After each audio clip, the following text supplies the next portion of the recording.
You stole my thunder, ma'am. You didn't realize it, but you stole my thunder when you talked about safety in the tower. You don't realize it, but Proverbs 18:10 talks about the tower and the safe space of the tower. The schools are that safe space. And where did those children go? They left, okay? So I'm going to piggyback off what those kids said. All right? At 17 years old, I went through the Marine Corps Infantry Training Program. Learned one word. It was drilled into our heads. It's called perimeter. You have an armed deputy standing right over there on your perimeter, right? Her job is, if I was to violate your perimeter, her job is to come and put me in custody, right? Yet you don't give the students that same equal protection of an armed agent on the perimeter. Does that make sense?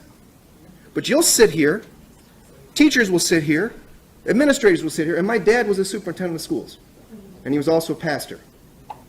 So I've had a lot of book knowledge come into my head. Perimeter security is everything.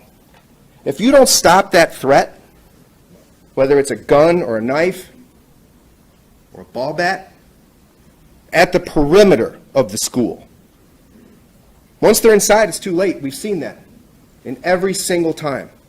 You said it yourself, sir, life is what? Precious. And every one of those kids are precious. They're our future, to sound cliche. And we don't protect them.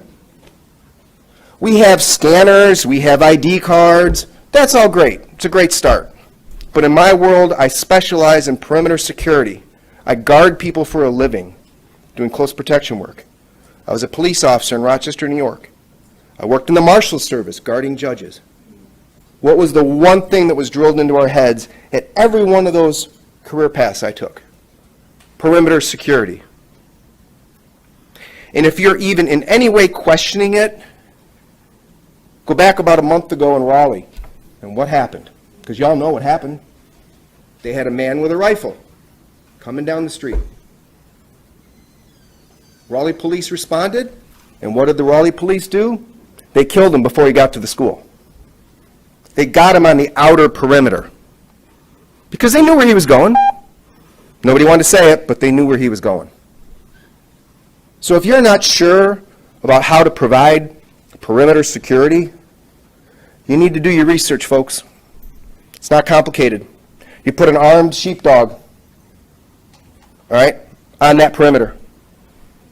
And that armed sheepdog protects that school so that active shooter doesn't get through the perimeter to the building. Thank you. Our I have next to go now speaker because I have to go is do a perimeter Janet survey for a company. Peterson, followed by